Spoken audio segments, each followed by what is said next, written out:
Okay, hello, can everyone hear? Excellent. Hello, good evening. Welcome to our first in-person ZAB hearing in a very long time. Chair Duffy. Oh, I did have one announcement. I'm so sorry. We do have speaker cards located at the front of the room. So if there's an item that you'd like to speak on, it would be great if you could fill those out and hand them over. And we will collect those. Okay. Thank you. Your mic's not on. Is the mic on now? Yes, it is. Hello, everybody. All of us who have made it here in person get a gold star for surviving this winter rainstorm. Welcome to the first hybrid zoning board meeting, and it is an honor to be the chair. For those who don't know, I was just elected chair, and we have our vice chair as well. That is new, and this is a new role for us, and not just that it's a new role for us, but it's a new place for us. So we are figuring it out. Let's see how many things I can mess up today. Bear with us. So first, let's call the meeting to order. We are officially public now, right? We're rolling.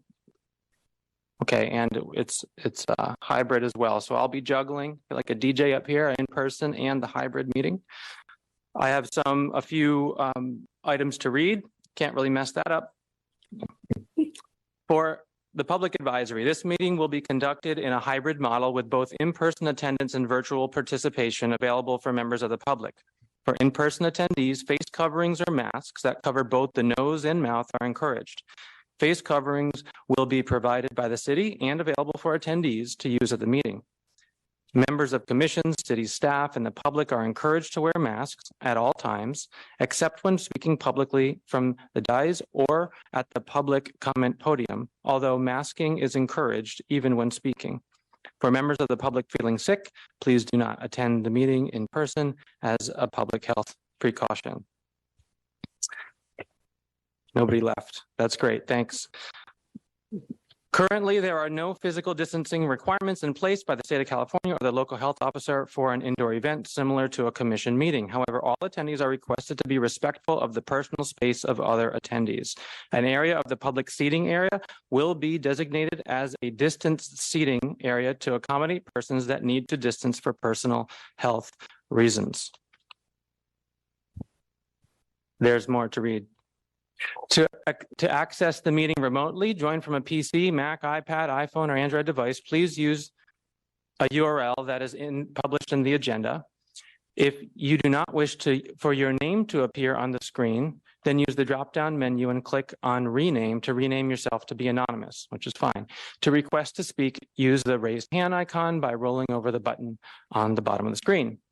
To join by phone, dial 1-669-900-6833 and enter 832-2254-5623. If you wish to comment during the public comment portion of the agenda, press *9 and wait to be recognized by the chair. That always seems so difficult. Please be mindful that the teleconference will be recorded, as any ZAB meeting is recorded, and all other rules of procedure and decorum will apply for ZAB meetings conducted by teleconference or video conference. The last paragraph. Public testimony guidelines. This meeting will be conducted in accordance with the Brown Act, Government Code 54953. Any member of the public may attend this meeting. The chair may limit the number of speakers and the length of time allowed for each speaker. To speak at a public hearing, please submit a speaker card, one of those green speaker cards, on the table to planning staff as early as possible at the meeting. So first, let's start with roll call and ex parte communications disclosures. Okay.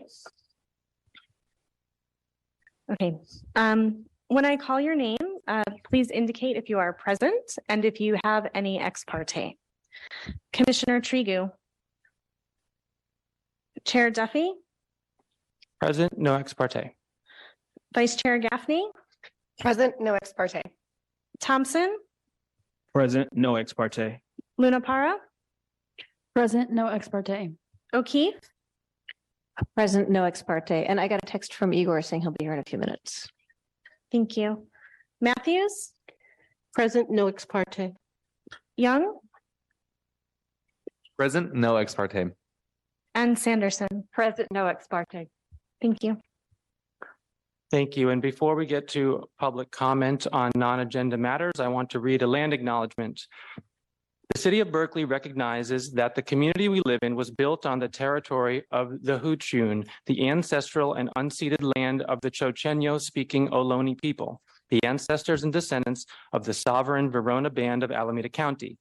This land was and continues to be of great importance to all of the Ohlone tribes and descendants of the Verona Band. As we begin our meeting tonight, we acknowledge and honor the original inhabitants of Berkeley, the documented 5,000-year history of a vibrant community at the West Berkeley Shell Mound, and the Ohlone people who continue to reside in the East Bay. We recognize that Berkeley's residents have and continue to benefit from the use and occupation of this unceded stolen land since the city of Berkeley's incorporation in 1878. As stewards of the laws regulating the city of Berkeley, it is not only vital that we recognize the history of this land, but also recognize that the Ohlone people are present members of Berkeley and other East Bay communities today. The city of Berkeley will continue to build relationships with the Lichjon tribe and to create meaningful actions that uphold the intention of this land acknowledgement. Okay. Formalities mostly out of the way. I would like to also welcome a new board member this evening to the board, Brandon Young. If you could maybe introduce yourself and say a little bit about who you are and your background, that'd be great. Thank you, Chair Duffy. I really appreciate the introduction. My name is Brandon Young. This is my first meeting attending in the capacity as commissioner. I've been in the Zoom audience in February, but I'm really, really grateful to be here. And I think it's really cool that almost by happenstance, you know, I have a lot of history with the folks up here already. Deborah, I took a class taught by your husband, and we met at a cafe once to talk about ADU policy, which was really cool to nerd out about. Igor, I interviewed you for articles I wrote for the Daily Cal in 2018, and now we sit on the same commission together. Yes, I've been to North Berkeley BART meeting where I've learned about objective design standards from you. And Cecilia, we've been in protests alongside each other. So I'm really, really excited to meet everyone else. Kim, Deborah Matthews, Michael, Shoshana, and Charles. I guess Charles is not here. Deborah's Charles. Oh, okay. So yeah, I want to finish on that. My primary reason for being here is curiosity. And I really, really am looking forward to understanding in much more detail how it is that our city gets built and what values underlie those decisions that we make about how we share the world that we inhabit. I'll leave it at that, and I'm really excited to be here. Thank you and welcome. We'll now move forward to the public comment on non-agenda matters. And the way I think we'll do this in hybrid is that we'll first, if anybody's submitted a comment card regarding non-agenda items, then we'll do first in person. And then we'll go to the online list. I see one hand online. If there's anybody in person that wishes to speak, could we find out? Okay. No, there's a no. All right, so then we're now going to switch. We're going to switch to the online version, and we are going to first, I will call This is for anything related to non-agenda matters. We will soon have the opportunity to comment on the consent calendar as well as action calendar 2. But first, Kelly Hammergren, you are up. Take it away. Okay, thank you all for coming in. Is there an echo? Because I have my iPad in the other room. Is it You- okay? You are loud and clear in the room here. We just hear you. Okay, perfect. I'm sorry all of you have to forge through the rain, but I am happy to stay home and dry. We did have the bird safe ordinance come before the Planning Commission last week. Some of you may have heard, and the Planning Commission voted unanimously for the alternative recommended by the Audubon Society. And so there's one more step. It will go back to council again. And of course, all of the scientists and all of the people who have been working on this for 5 years are absolutely thrilled that we are paying attention to science and not following the bad sort of out-of-date programs that have been put forward in other cities. One interesting piece of information from Glenn Phillips, director of the Golden Gate Audubon Society, is that looking at the number of buildings and just the number of birds that die from bird collisions, we're looking at, this is like a big number range, but somewhere between 90,000 and 500,000 birds die from collisions with glass in Berkeley. That is sort of the gross estimate. And as much as I have been following this for 5 years, I mean, that to think about the number of birds that die from glass collisions and the fact that we can do something about that by having bird safe glass, I mean, that is really, that's really a big deal, because we've already lost 30%. That was the 50-year study ending in 2019, 2020, that we've already lost 30% of the birds in North America and actually around the world. And so birds, the reproduction of birds, they can't keep up with all of what we are doing in the environment, and especially in the built environment. And it's bird safe ordinance is even more important in cities, because as we've learned through putting GPS devices on little birds, is that they are attracted to our city lights and they are pulled away from safer migratory paths, and we are in the Pacific Flyway. So anyway, I'm pleading with you that even though we are not at this final step yet, that you look at every project and consider that creating a safe environment for nature is bird safe glass and dark skies. So thank you very much. Kelly Hamburgen, thank you. We've learned a lot from you, and I think the birds are better for it. I also just want to celebrate the second egg that has come from the peregrine falcon. There's a third egg now. The super mom peregrine falcon at the top of the campanile. It's amazing. She's gonna lay another one tomorrow or tonight. Wow. Yeah. It's the coolest. It just really is. I used to stare at the campanile for other reasons about just being on campus, and it's sort of a beacon. Now I know there's like the nest up there, and the super mama for so many years she's up there, and she's got different suitors, and she's just fighting she's out there right now. It's just so special. Thank you, Kelly Hammergen. Before we get into the next, or actually let's just move forward into the next agenda item, and that's we're sort of bundling three things together. It's the consent calendar with the approval of action minutes from February 9th, as well as action minutes from February 3rd, which have been amended. February 23rd. So these three items are bundled, would be bundled together. First, I guess what I should ask is if there's anything or anyone on the board who would like to comment on something on the consent calendar or pull it from consent to be discussed and heard in a public presentation. If so, speak now. Or raise your hand, go ahead. Thank you. By the way, I am present and I have no ex partes. Sorry to be late. I actually just, I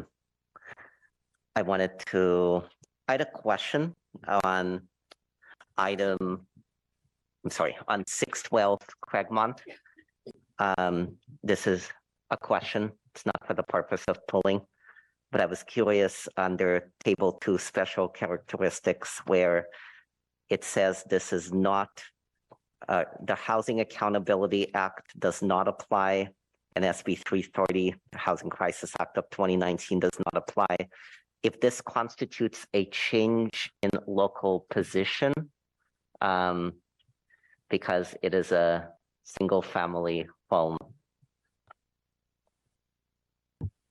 And that's a question for staff. That is a question for staff. I don't remember seeing, I think in the past, something like this. It was the city's interpretation that both would have applied. So I wanted to get clarification. Yes, the Housing Accountability Act does not apply to single family dwelling units. The definition of a housing development project includes residential units in the plural. And there has been a recent court case, and I'm completely forgetting the name of, validating that HAA does not apply to single family. Thank you. Thank you. Are there any other questions about the consent calendar from board members? No? Then I'll actually just say what they are, what each item is, and then we're also then going to have anyone in public raise their hand if they want to speak to an item on the consent calendar. 2600, item number 3, 2600 Bevenue Avenue. Item number 4 is 612 Craigmont Avenue. Item number 5 is 725A Gilman Street.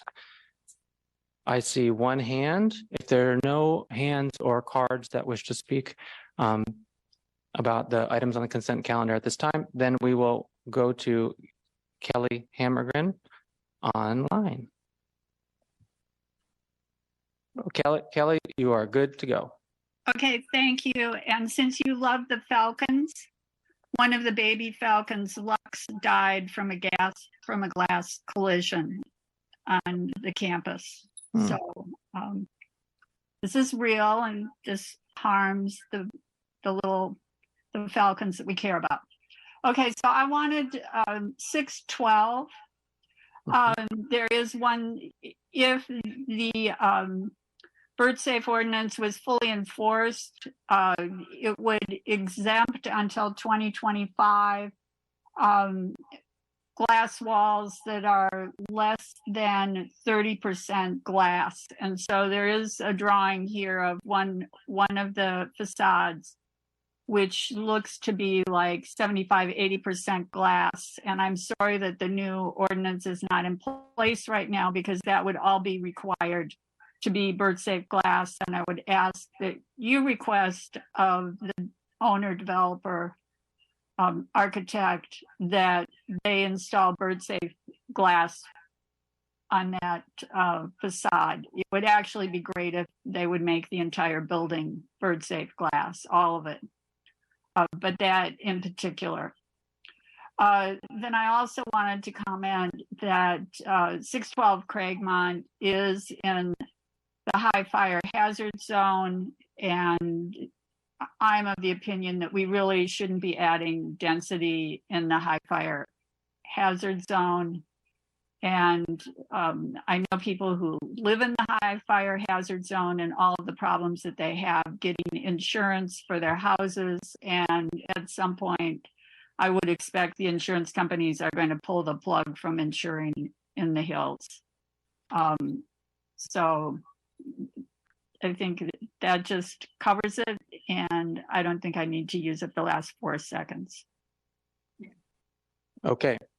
So those two items, the first one regarding bird safe glass, I would suggest that perhaps we keep it on consent with a recommendation to the applicant that they use bird safe glass according to the law as it has been approved. However, they are not required to do so at this time.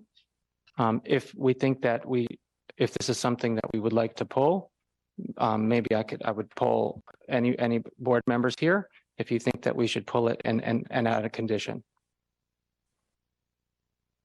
Okay. Board member Sanderson, please. You might, I don't know if the applicant is here. We are. Oh, cool. Okay. You might just ask them if they would agree to, and I assume it's the southwest elevation that she's referring to. It's the only one that seems to have a lot of glass, so that if they Thank would you. agree to bird safe glass on that elevation, then it's in the record and it's binding. So that's the way this works. If you give us the nod that you would agree to bird safe glass, then it would be on the consent calendar and it would be bundled with the items that are all on consent for approval at this time. Or we could pull it and have a public presentation and then have public comment and also have the board review potentially adding a condition. Excuse me, we should ask him to come forward and make his statement on the record. Thank you. Sure. So we need you, we need you up on the mic if you could. I'm going to be honest with you. I've never dealt with bird safe glass before. So is it outrageously expensive? Does anybody know? My speaker's still on. The Audubon estimate is that it might add like 0.3% to the cost of your glass, and you could be in contact with Glenn Phillips from the Audubon Society to. Sorry, Kelly Hammergan, you were cut off because you are not allowed to speak at this time. But thank you, and I know you're super helpful. Board Member O'Keefe, please. Thank you, Chair. I actually want to object to this. I'm not comfortable with what's happening right now. We're kind of pulling him up and asking him to commit to something he hasn't had a chance to review. I think I was comfortable with the idea of a recommendation. I don't think we should create the situation where he has to agree right now. So I think if he just accepts that he will consider it, I'm comfortable with that, but I'm not comfortable with making him make a statement.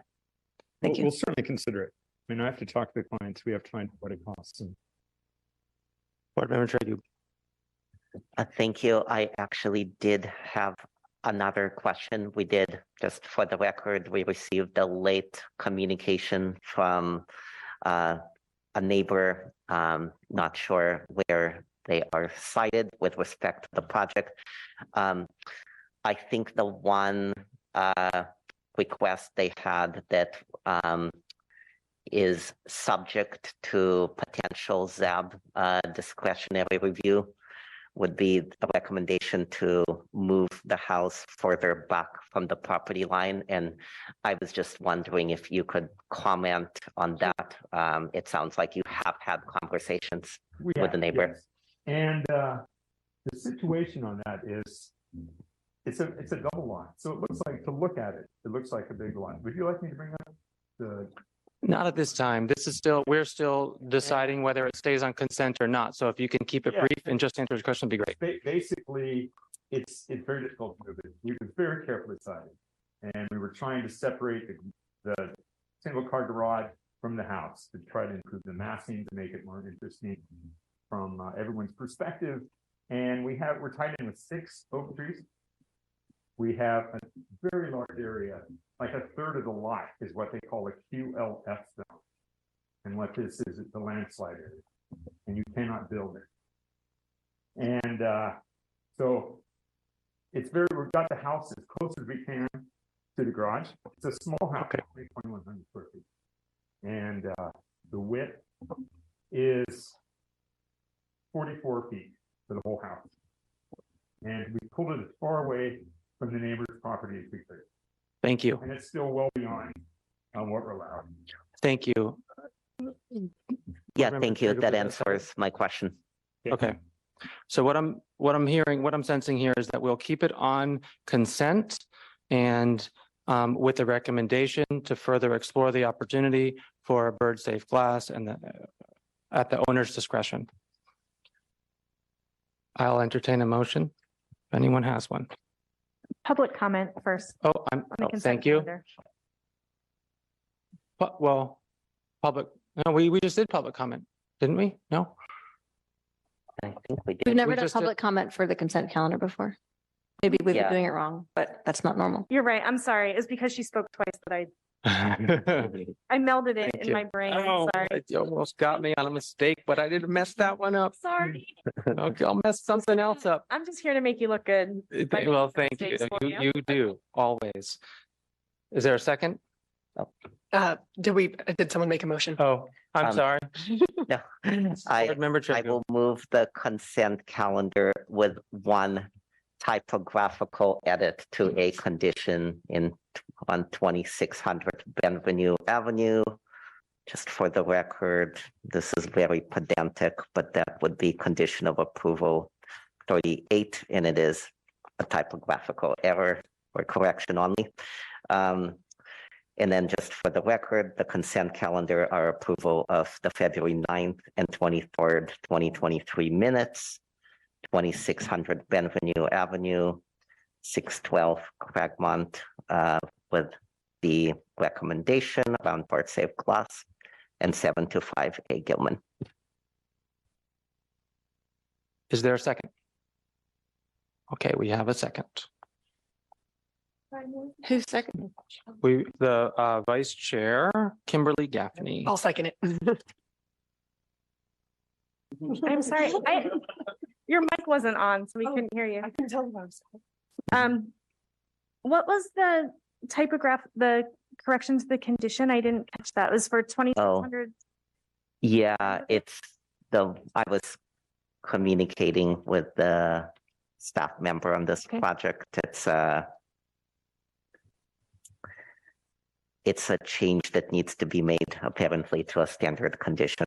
It was number 38. Number 38. If I remember right. Then versus then.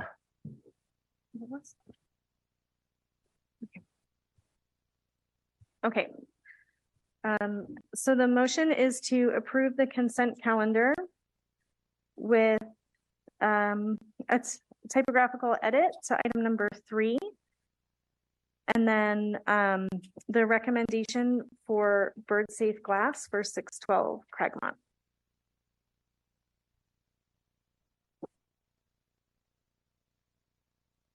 Commissioner Trigub, Aye. Chair Duffy, Aye. Vice Chair Gaffney, Yes. Thompson, Yes. Lunapara, Yes. O'Keefe, Yes. Matthews, Yes, and I need to abstain from the approval of the minutes for February 9th and February 23rd. I was not in attendance. noted, thank you. Young Yes. and Sanderson. Yes.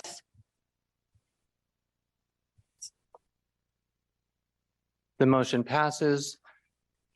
Those applicants that are on the consent calendar, you have your use permit once the appeal period is over, which is 14 days after the notice of decision.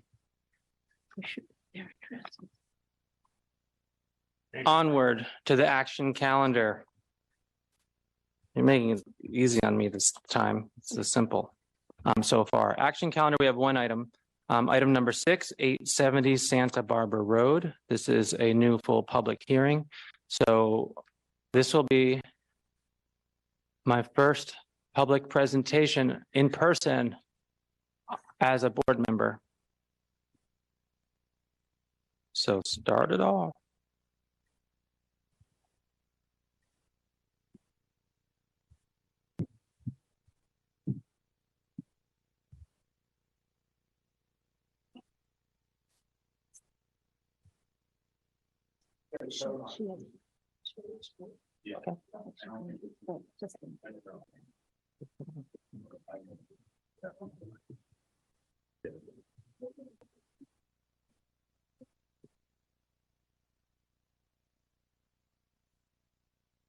Yeah.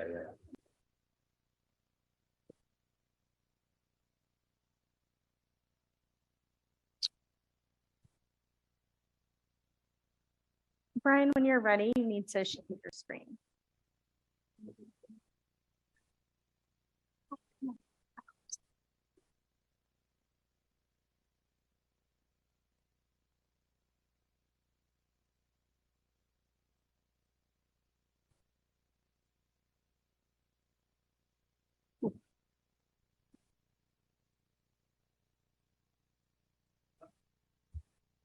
They're having fun out there. I tried to share it. We can see it. Can you, oh, it's just on a different screen. It's just not in presentation mode yet. It's probably.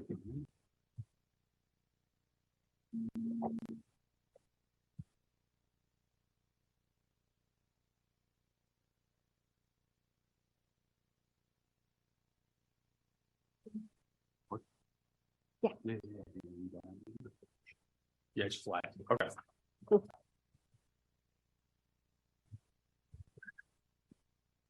Good evening, ZAB members. My name is Brian Garvey, and I'm the project planner for this. We need your mic though. You'll have to pick one. Sorry, hold it on down. I can't hear. Does that work? Yeah, better. Hold it on down. All right, we're good. Yep. Okay. Ready? You're doing great. Thank you. Wonderful. Okay. Awesome. Good evening, ZAB members. My name is Brian Garvey, and I am the project planner for this item at 870 Santa Barbara Road. The project before you tonight is the appeal of the zoning officer's decision to legalize the 6-foot tall fence built on top of an existing retaining wall for a total height of 9 feet. The project timeline is shown here. The fence was built without the benefit of a zoning permit in April 2021. The appellant submitted a request for service for legal construction in July. The applicant submitted the EUP for this fence in October of 2021, and the notice of the administrative decision and appeal were received in October of 2022. As seen from this map, the subject site is located on the south side of Santa Barbara Road, across the street from Grotto Rock Park near Marin Avenue, where Indian Rock Road intersects with Santa Barbara Road in a residential neighborhood. The appellant at 818 Indian Rock Avenue shares a property line with the subject site.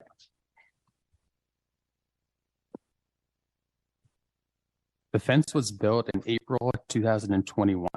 It is located on the property line between the subject lots and replaces a 3 to 4 foot tall wire fence. There is an existing 3 foot high retaining wall, which drops down to 818 Indian Rock Avenue. The new 6 foot high fence is built on top of the retaining wall for a maximum height of 9 feet at its highest point. Berkeley Municipal Code measures fence height as the vertical distance from the lowest existing grade point within a 3 foot radius of any point of the structure to the highest point of the structure. Fences 6 feet in height or greater require an administrative use permit. Because the fence is within 12 to 18 inches of the retaining wall, the total fence height is measured from the bottom of the retaining wall. This makes the total fence height 9 feet at the highest point. However, a building permit is not required because they do not measure the height the same way. On the subject property, the fence ranges from 4.5 feet to 6 feet. On the appellant side, the fence height is combined with the retaining wall, and the height ranges from 5 feet to 9 feet. Here's the appeal summary. Appeal issue 1 was the appellant states that the new fence will affect her value and enjoyment of the property. The fence doesn't contain prohibited materials and zoning ordinance does not regulate the direction of the finished side of the fence. Appeal issue number 2 relates to air and sunlight. The appellant states that the fence blocks sunlight to her fruit trees and the fence appears to be 12 to 18 inches from the retaining wall. However, if more than 36 inches away, it would not be measured from the bottom of the retaining wall. It is not clear if an additional setback of 1 to 2 feet would make a substantial difference. Appeal issue 3 states that there is a history of drainage issues and there is a gap of 15 inches in between the properties that is inaccessible from 870 Santa Barbara Road. While this isn't directly addressed in the zoning ordinance, no changes are made to grade that would affect drainage patterns and portions of fence could be removed and maintenance if required. Appeal issue 4 describes that the trees could create a green privacy fence year round. However, the decision to use trees or a fence is a personal choice and not within the zoning code. And the fence provides additional privacy between the lots than the previous open fence. Because it complies with the zoning code, staff recommends ZAB approve the AUP and dismiss the appeal. Thank you. Thank you. Are there any questions from the board for staff about the project at this time?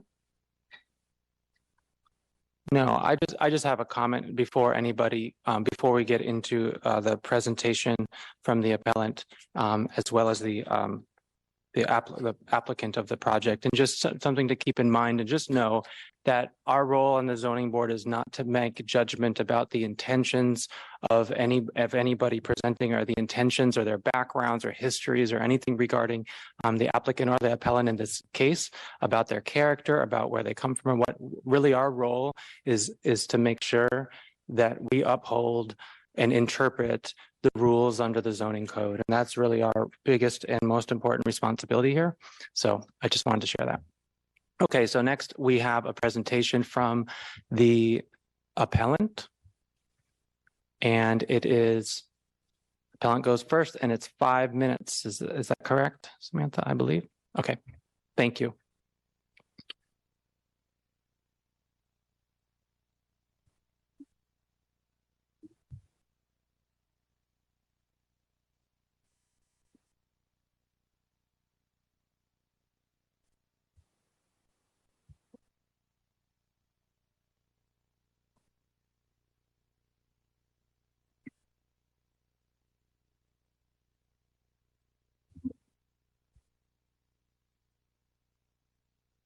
Dear Commissioners, my backyard is a small urban farm in which we grow pesticide-free fruits and vegetables we share with neighbors and friends. Due to the slope of 870 Santa Barbara's and my property and the placement of houses and fences, my backyard is already hemmed in and light challenged. Their property is uphill from my property, so its owners, not me, benefit from the retaining wall at the property line. There was a 3-foot fence there, and without consulting with me and without getting an AUP, the fence was removed by Sanju, and they built this solid fence next to the retaining wall. And as Brian mentioned, because of what is it called? The grades, it's actually considered to be up to 9 feet, not the 6 feet. And in my appeal letter from figure 2, you can see how overpowering this 8 to 9 feet of a combined fence plus retaining wall can be. So it does block some light from my fruit trees, and no effort was made to make the ugly side facing my yard aesthetically pleasing. If Sanju had consulted with me, I'm confident we could have planned a fence that would have been agreeable to both of us. In his letter, attachment A in my appeal letter that he sent after the fence was built, His reason was for privacy and safety. Because of the topography of the area and the height of neighboring houses, mine and others, and the elevation of rocks at Grotto Park, the privacy of its backyard is probably not ensured by the 6-foot fence in any way. With regard to safety, in the last 70 years, I'm not aware of anyone falling from the yard of 870 into our yard, even without a 3-foot wire fence. And previous owners with children or flipping property did not erect more than a 3-foot fence. So I believe a 3-foot fence adjacent to the retaining wall, which does not require an AUP, would be sufficient for safety. And years ago, we put, to prevent deer, which can injure people from jumping between our yards, we attached strings to vertical poles placed 6 feet apart next to the retaining wall. And these strings deterred deer, and they could probably also help deter a child from climbing over the 3-foot fence. When I asked, Sanju did not agree to do anything to prevent their water, dirt, or weeds from affecting my property. Item 19 of the Notice of Administrative Decision of October 6, 2022 states the applicant shall establish and maintain drainage patterns that do not adversely affect adjacent properties. According to BMC 23-40640, to approve a use permit, the ZAB shall find that the proposed project will not be detrimental to the peace, comfort, or comfort of persons residing or visiting in the area, will not be detrimental to property and improvements of the adjacent properties. In summary, I request that this commission deny Sanju's request for the 6-foot fence on top of, actually adjacent to, a 2 to 3 foot retaining wall, since it is detrimental to my enjoyment of my backyard, to my peace and comfort, and probably to the value of my property, as well as affecting my fruit trees. I would also appreciate Sanju addressing the drainage situation. Thank you for your consideration. Thank you. Is it now the time, and you're looking at me like, so am I done? And now it's the time for the applicant to be able to present, or is this the time when we could ask questions to the appellant? I don't think that's true, right? You can ask clarifying questions. Oh, we can now? Okay, thank you. And we won't call you up again. You're already here. Okay, well, we're learning together, so thank you. And does anyone on the board have a question for the Board Member Sanderson? I'd like to clarify the fence that was originally there. Was it a solid opaque fence, or was it one like a chain link? It was fence? a wire fence, and if you look on page 2, you can see here, this was the fence. Okay. Thank you. I don't know when it was built.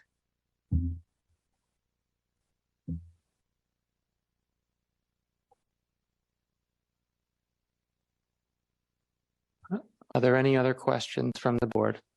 Board Member Sanderson. The applicant, I don't know who answers this, but is there any change in the drainage pattern on their property in order to build this fence? And maybe I should hold this for the applicant. I will hold it for the applicant.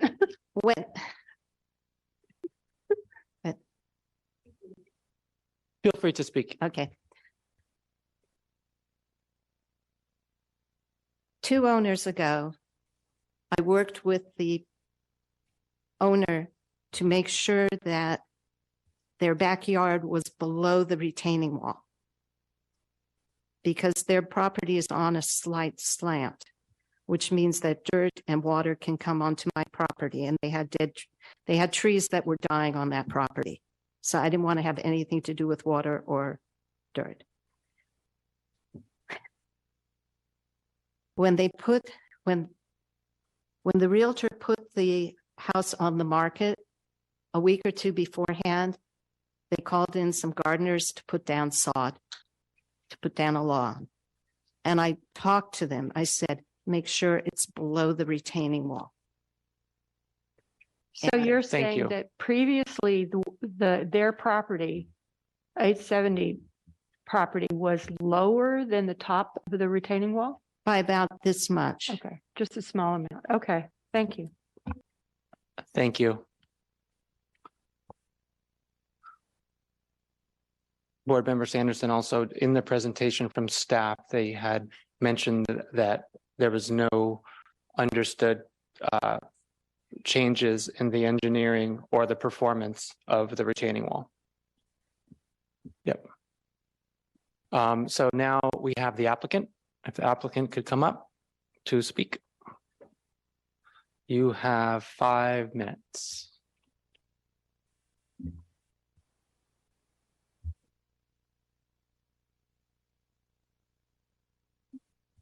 Hi, welcome. Oh, we can. I We're thought I switching. was waiting for you to say you could start. Yep, Okay. we just switched. Um, Yep. Hi, I Perfect, just wanted to good. thank all of you for being here today. I want to thank you for approving our AUP permit that we applied for. And I also want to thank some of our neighbors that came out here in person in the rain to support us.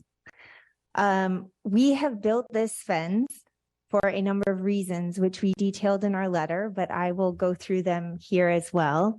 Safety. We have a 4-year-old son who is very active.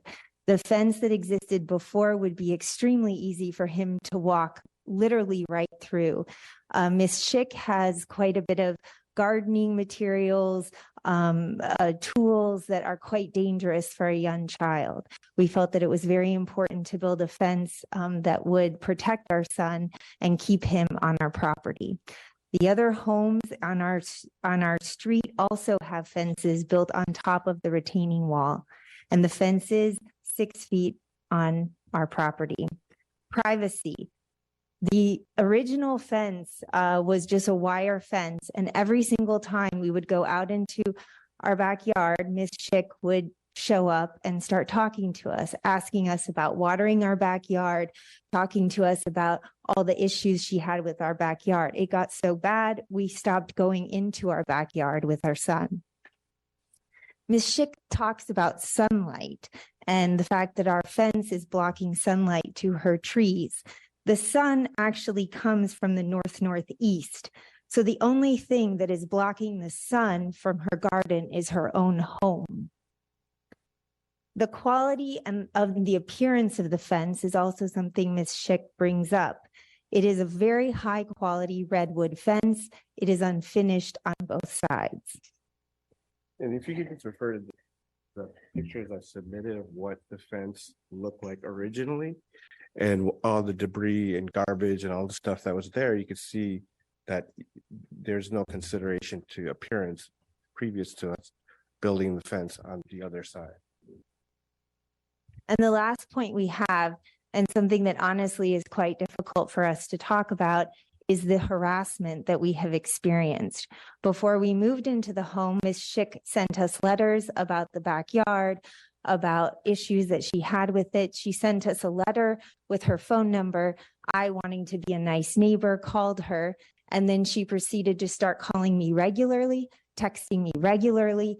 Call me at 6 p.m. I need to talk to you. Stop watering your backyard. It got so bad I had to block her phone number.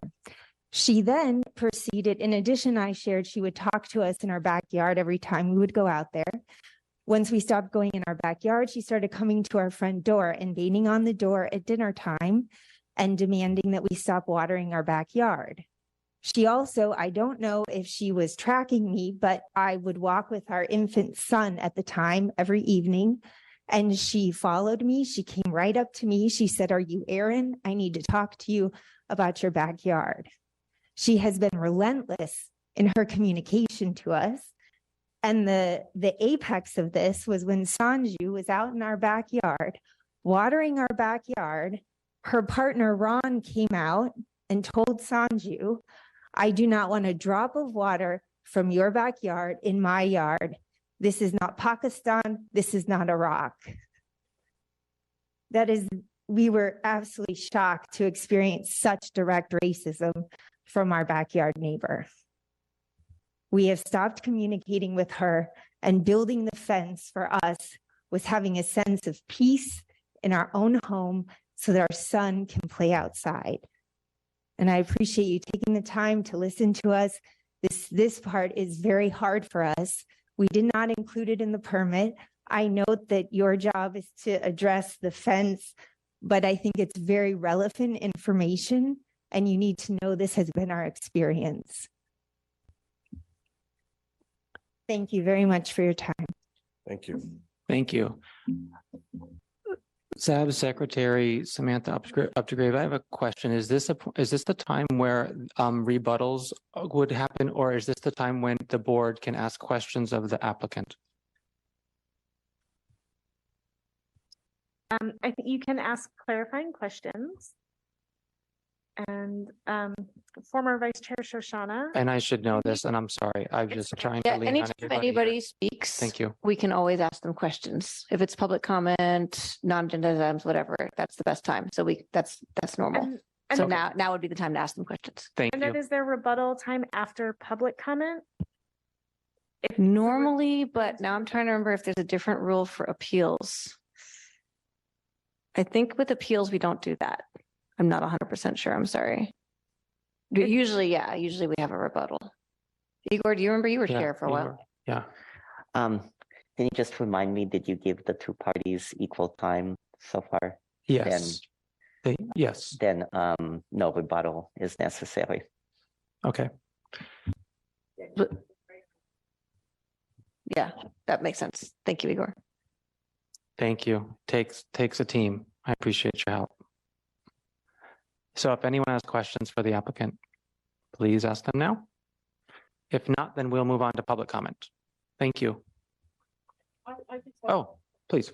I have a comment that I would just like to make to the applicant, that I really appreciate your courage for the statements that you made to us here tonight. It is not in our purview to address all the items that you brought forward to us, but I think it's important to make sure that you know that your voices have been heard. Thank you very much. Thank you, Board Member Matthews. Okay, so now we're moving to public comment, and I've got two green cards here, and I'll start with Jonathan Weiner. Please come on up to the podium. Hi, everybody. I'm the neighbor. I live across the street from Sanju and Erin. They're wonderful people, well-meaning. They get along with all the neighbors. There's not a mean bone in their body. No, they're just wonderful people. So for this all to sort of come to head, felt like it was important for you to hear about the way they approach things, their intent, and the level of integrity and honesty that they bring to their everyday life. My wife and I, we take care of their 4-year-old, and he is a bundle, and he is running all over the place. He's very active, and you have to be careful with children. We have a 32-year-old, and but he was 4 once, and you have to be careful. You have to make sure they stay safe, and having a fence is important. If a neighbor gets a dog, you can't zone that neighbor out and say they can't have a dog, but you can say you can protect your family from that dog, or can protect your family by putting a fence in from a dog, and a dog can get over tall fences. We have 2 huskies, they can get over anything. So I think the way I think about this is, the safety of Morgan and the way you think about how you protect families in Berkeley. It's really important. And this is an important decision that you make and consider. And good for you. I hope you think this through properly. Thanks. Thank you. We've got one other public comment coming from Julian Ledem, please. Come on up to the podium. Hello. So we're other neighbors, also very close by. We live on Indian Rock, so just on the other side, but also very close. I also wanted to comment that Sanju and Erin have very good neighbors. They're very reasonable, and we really enjoy living close to them. We also have a 4-year-old, so we have frequently discussed, preschools, kid stuff, and we really support making your backyard safe so your kids can be playing safely. And the previous fence was really not appropriate in terms of doing that. And so that would be pretty much it on this. Thank you. Thank you. I don't have any more green cards for public comment in person, but I see one hand online.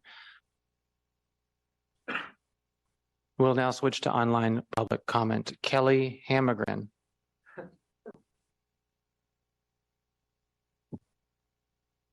You are now allowed to talk, sorry. Okay, thank you. This is really unfortunate, that there's this problem between the neighbors. Again, this piece of property is in the high fire zone, and I've been following through the Fire Safety and Disaster Committee and through the process to try and reduce our fire risk in the high fire zones. And it really is unfortunate that it's the relationship between the neighbors that is driving this, because it would be better if we weren't adding more flammable materials in a high fire zone, which is what a wood fence is. So that is my comment. Thank you. Thank you, Kelly. There are no more people wishing to speak. Then we will discuss as a group. Anybody that wishes to be recognized? We need to close thank you. We need to now close the public hearing. The public can no longer speak. Thank you. I'm trying to stare with my eyes and learn and read. Who would help me out? Help me out. I'm not like leaning on Igor over here. Chair Okay. Duffy, you're doing great. Yeah? You're doing great. Yeah, good job. Okay. Thank you. And for board members to comment now, I would like to recognize Igor Tregu. Thank you, everyone, for coming out in public or on Zoom. I would like to echo the comments of former board chair and board member Matthews. We have to rule on the merits of the situation. And it is very unfortunate that the situation has gotten to the point where there is an appeal of this kind. I have been on the ZAB since late 2012. I think this is the first time that that I would call an appeal of a fence, AUP, coming before the board. And I would like to move that we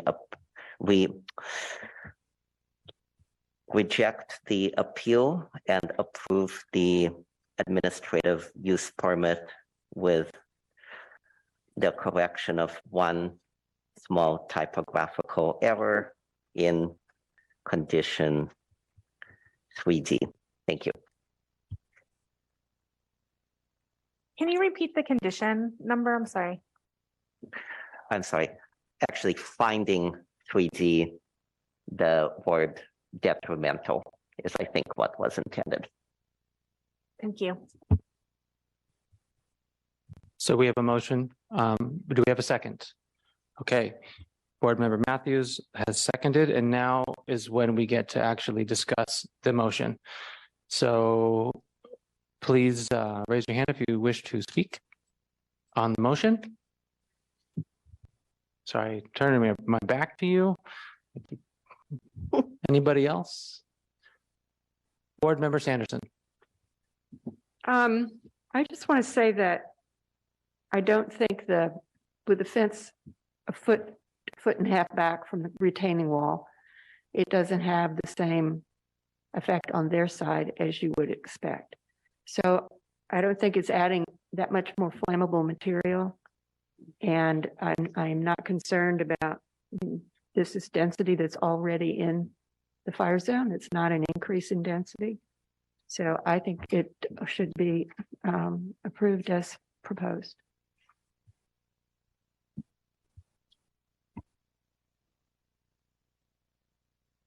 Board Member O'Keefe. Yeah, I just want to say, because some, and I'm not being critical of this, I understand why everyone said what they said, but because a number of very personal issues have been raised, I do want to say that, I'm going to support the motion, but I think I'm basing my vote on just purely a read of the code. The appellant makes some reasonable points, but I don't believe they rise to the level of detriment, which is what we'd have to find. So that is why I'm going to be supporting it. It's nothing, I'm not weighing in on the personality conflict between the neighbors. I don't think that's our place. And while I do appreciate it's fine that you brought it up, it makes sense to want that to be part of the story. That is the decision that we're going to make. That's the basis of our decision tonight, or at least of my decision. I'll speak for myself. Thank you. Anybody else wish to speak on the motion? Board Member Young. I would just like to ask a context question for staff. Is this appealable because it's like a use permit, and any use permit of this kind is appealable by a member of the public? I'd just like to better understand in general, why is it appealable? Sure, that's a great question. Any discretionary permit is appealable. The approval of a fence more than 6 feet in height on a property line or within a required setback requires administrative use permit. So doing the analysis on the non-detriment finding, and that's a zoning officer decision, and those are appealable to the zoning adjustments board. And then your decision is appealable to city council, just the same way that a use permit decision by ZAB is appealable to city council. So each discretionary permit has their review authority and then the appeal body. Officer would be appealable to ZAB, which then could be correct.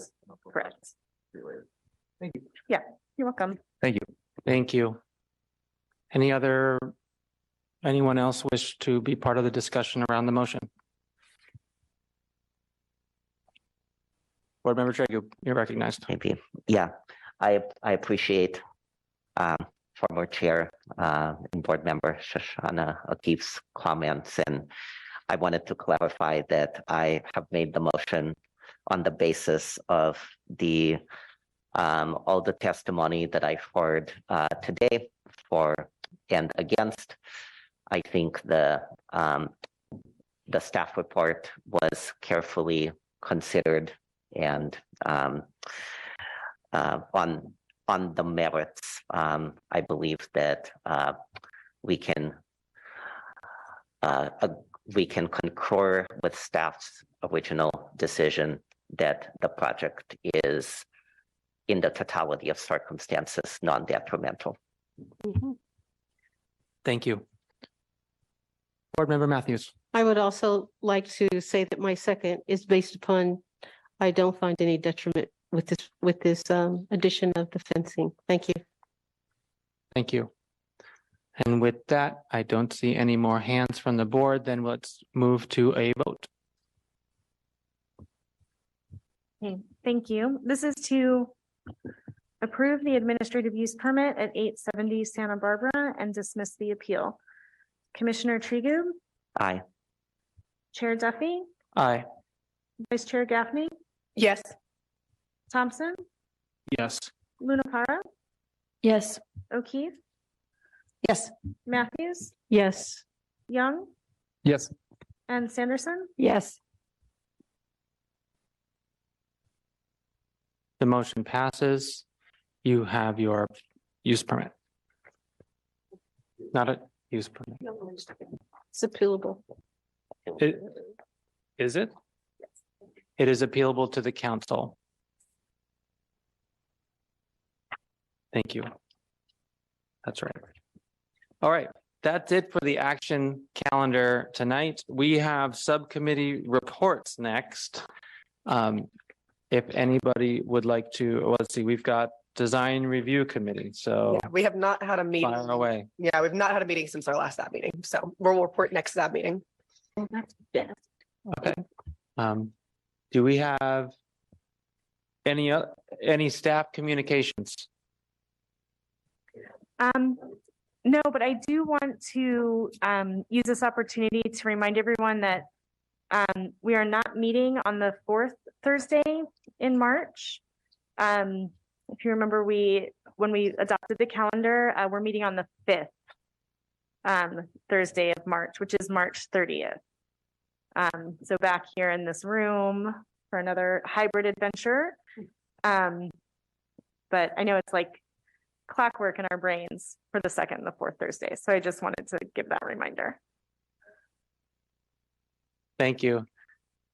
If there are no more staff communications, then I would support a motion to adjourn. Who's got it? So moved. So moved. I'll Okay. second. We've got a second. Great job. Thanks. All hail Chair Go Duffy. team. It's teamwork here. It's But don't we have to vote on the, We have to vote yeah, right now. don't go Yep, anywhere. everybody's gonna vote. Okay, so that so the motion to adjourn was Chair Duffy, and the second No, I moved it. Oh, I got it totally wrong. Okay. O'Keefe and Matthews, is that right? No. No, Gaffney. Yeah. Oh, boy. You guys are so spread out now. It's very difficult to tell who's doing what. Okay, motion to adjourn. Commissioner Trigub, Aye. Chair Duffy, Aye. Vice Chair Gaffney, Yes. Thompson, Yes. Lunapara, Yes. O'Keefe, Yes. Matthews, Yes. Young, Yes. and Sanderson. Yes. The motion passes. We are adjourned.